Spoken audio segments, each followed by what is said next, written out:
Voici ce qui se passe dans le milieu chrétien de la République démocratique du Congo. Pour commencer, je vous présente un très grand monsieur qu'on appelle Moïse Mbiye, qui à la base est un chantre de l'Éternel, donc il chante pour Dieu. Avec le temps, il est devenu pasteur parce que son père était pasteur avant et maintenant c'est lui qui l'a remplacé, mais il continue quand même à chanter. Il y a 3 ans, il a sorti une chanson qui s'appelle Ye Oyo.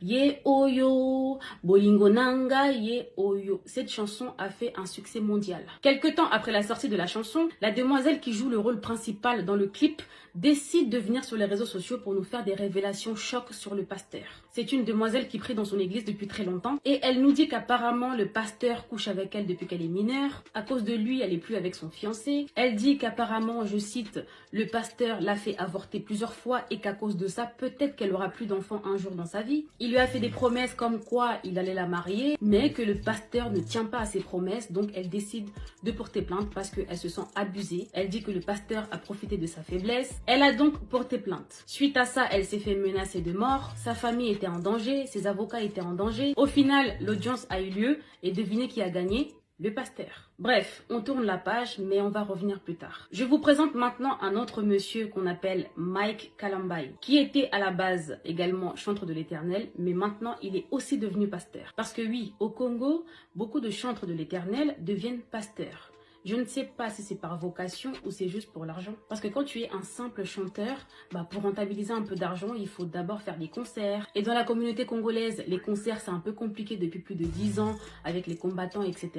Donc tant qu'à faire, on devient des pasteurs. Comme ça, tous les dimanches, on a l'argent de la dîme. Des fois, dans la semaine, il y a aussi culte. Donc, on se fait beaucoup de bénéfices. Bref. On revient sur le pasteur Mike Kalambai. Il y a quelques années, il s'est marié avec une magnifique Congolaise vivant aux États-Unis. Suite à leur mariage, elle déménage à Kinshasa pour aller vivre avec son mari. Ensemble, ils ont eu 2 enfants, ils étaient très beaux, un couple exemplaire, magnifique, jusqu'à là, tout va bien. Quelques années plus tard, sa femme vient nous faire des révélations rocambolesques dignes d'un film sans titre sur le pasteur Mike. Elle a fait un live où elle nous dit qu'elle est rentrée aux États-Unis avec ses enfants parce que sinon elle allait mourir. En gros, elle a fui pour se préserver. Elle nous dit que le pasteur Mike est un homme violent. Elle dit que le pasteur Mike l'a frappée pendant qu'elle était enceinte. Elle nous a montré des preuves en photo où on voyait son corps avec plein de blessures partout. Ça m'avait tellement choquée et touchée que je lui avais envoyé de la force en privé. Mais ce qui m'a blessée, c'est qu'il y avait des pros Mike Kalambai, des femmes, qui disaient oui mais on t'a frappé, mais qu'est-ce que t'as fait? Il est pas fou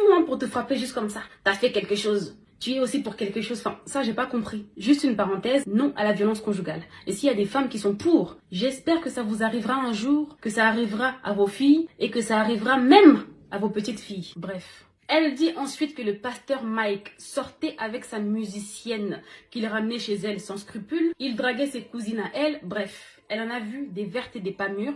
Donc elle a décidé de fuir. Et elle a donc demandé le divorce. Quelques temps plus tard, elle a décidé de refaire sa vie. Sauf qu'il n'y a pas longtemps, il y a une vidéo sextape d'elle qui a fait le buzz sur les réseaux. Les pros Mike Kalambai, les frères et les sœurs en Christ étaient contents. Ils ont dit que c'est bien fait pour elle. Elle a voulu salir la réputation, l'image de l'homme de Dieu 3 fois saint, de leur pasteur. Maintenant, c'est son karma qui est là. Quelques temps après la sortie de sa sextape, c'est maintenant son ex, l'homme de Dieu, pasteur Mike, qui est dans la sauce. Écoutez l'histoire. Il y a quelques jours, notre très cher pasteur Mike a fait un malaise. On voit circuler une vidéo sur les réseaux où il est allongé, il est pas bien, il y a l'ambulance, etc. Donc tout le monde panique, on se demande ce qui se passe. Et on a la réponse quelques heures plus tard. L'histoire c'est quoi? Il y a une femme qui s'appelle Zawadi. Zawadi vit en Australie, elle est mariée, 25 ans et 4 enfants. Cette femme est aussi chantre de l'Éternel. En accord avec son mari, elle décide d'aller à Kinshasa pour faire un feat avec le pasteur Mike. Sur place, elle dépense plus de 10 000 € parce qu'elle est restée à Kinshasa plus longtemps que prévu. Tout ça pour attendre l'arrivée du pasteur Mike qui en ce moment-là était aux États-Unis parce qu'il est l'ambassadeur de l'émission Madjabu Gospel.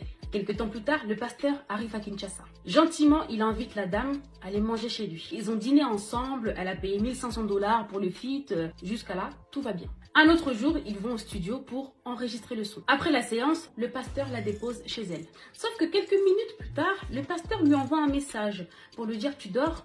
Elle dit « Non, je dors pas, pasteur. » Et le pasteur lui dit « Ok, je reviens te chercher. » Il était très tard la nuit.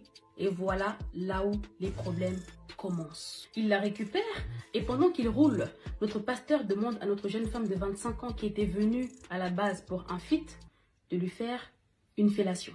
Elle dit qu'au début, elle n'a pas compris, ça l'a un peu étonnée.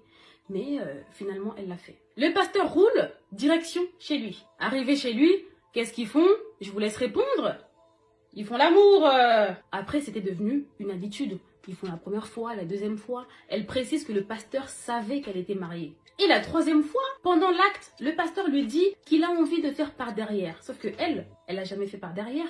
Donc elle a dit non, un non catégorique. Elle continue à dire non, non, je ne veux pas. Le pasteur dit oui, oui, s'il te plaît. Elle dit non, pasteur. Et le pasteur lui dit, t'auras pas mal, t'inquiète, je vais mettre un peu de vaseline. Elle continue à dire non, mais le pasteur fait quand même, brutalement. Et à la fin de l'acte, elle s'est retrouvée avec une déchirure. Il y avait du sang. Après l'acte, le pasteur était KO, donc il dormait. Elle s'est dit, bon, maintenant j'ai une déchirure. Au cas où il m'arrive un problème de santé, au moins j'aurai une preuve. Donc elle a filmé la chambre du pasteur.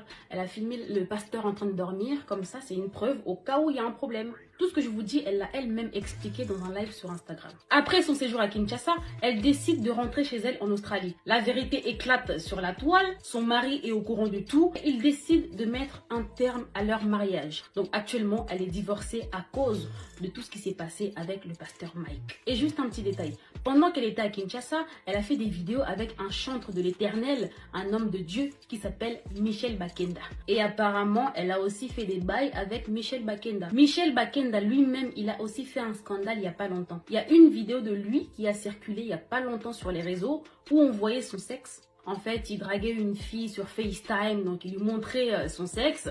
Et la fille a décidé de tout filmer, elle a balancé sur les réseaux.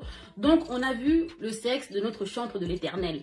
À part ça, il y a un autre pasteur qui est aussi prophète au nom de Joël Francis Tatou qui fait parler de lui actuellement. Il y a un vocal WhatsApp qui a fuité où on entend notre prophète parler à un homme qu'il appelle chéri. En lui disant, depuis que je suis là, tu veux pas me voir. Si tu veux pas de moi, dis-moi. Je dois aller prêcher, mais j'arrive pas parce que tu me manques ou je sais pas quoi. Je précise que le prophète était marié. Il est maintenant divorcé et on apprend qu'en vérité, il est homosexuel. Toujours en parlant de notre prophète, le dimanche à l'église, il a fait une prophétie de ouf. Il a dit qu'il y avait un jeune homme qui était là, qui était sorcier. Le jeune homme en question, il a confirmé et affirmé tout ce que le prophète disait. Donc l'église était en extase, tout le monde était là. Wow, notre prophète, il est trop fort, c'est l'homme de Dieu.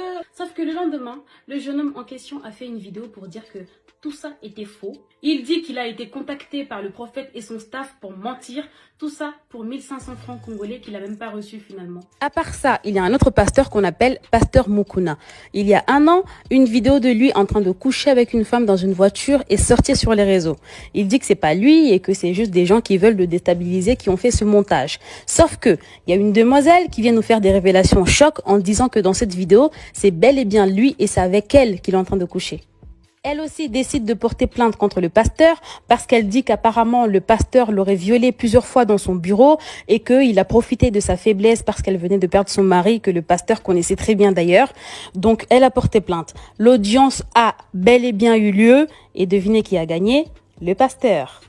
Et à part ça, il y a aussi un problème entre le pasteur Moïse Mbiye et le pasteur Marcelo. Apparemment, le pasteur Marcelo aurait invité dans son bureau la baby mama du pasteur Moïse Mbiye pour la draguer et lui proposer de monter un coup contre le pasteur Moïse Mbiye. À part ça encore, le pasteur Moïse Mbiye et le pasteur Mike Kalambay ne se parlent plus alors qu'avant ils étaient très potes. Suite à tout ça, le pasteur Moïse Mbiye a craqué et un dimanche à l'église, il décide de dénoncer ses ennemis pasteurs en disant que oui, il y a des pasteurs qui veulent me salir, ils appellent mes proches, ils appellent mes amis, ils leur proposent des voitures, des maisons, tout ça pour comploter contre moi, tout ça pour me salir, je vais les dénoncer, je vais dire leur nom, etc. Il a fait un post sur Facebook pour dire que jeudi, je vais faire un live où je vais tout dénoncer. Bref, finalement, après, il dit qu'il va pas faire le live.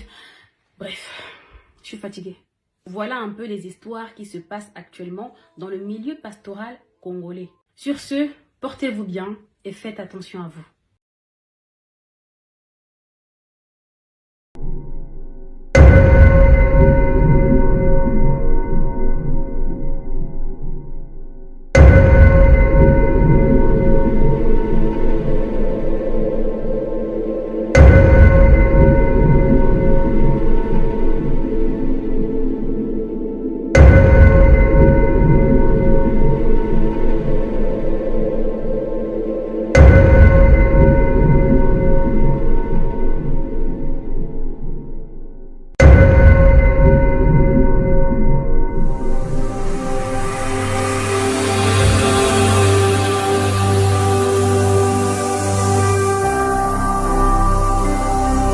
Jésus-Christ TV. Vous connaîtrez la vérité et la vérité vous affranchira.